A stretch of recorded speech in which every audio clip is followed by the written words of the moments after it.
So Fede, Malcolm X athi, while Martin Luther King Jr. was having a dream, the rest of African Americans were having a nightmare. The criticism is not about Martin Luther King Jr., but it shows Guti, our liberation movement have always had two sides, Malcolm X or Martin Luther King Jr., the ANC or the PAC. Yang thought.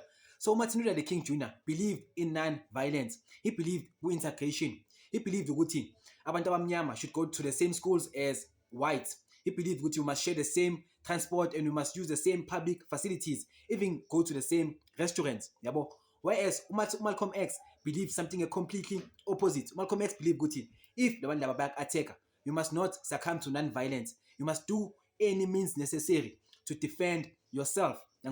He believed ukuthi we must not push for integration, even though we can't be integrated, mara integration shouldn't be our main priority.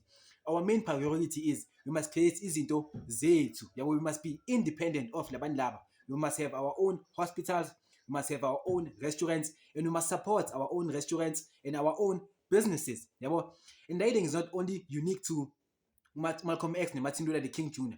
Even nala in South Africa, the ANC had its own way of liberation, and then the PAC now had its own way of seeing liberation. There are different philosophies and there are different means of liberation, showing Guti. Sometimes the greatest struggle in history or the greatest struggle for black liberation wasn't against the oppressor and the oppressed, but it was against the oppressed. Ukuthi abanye bathi asiphume kanje, abanye bathi asiphume kanje.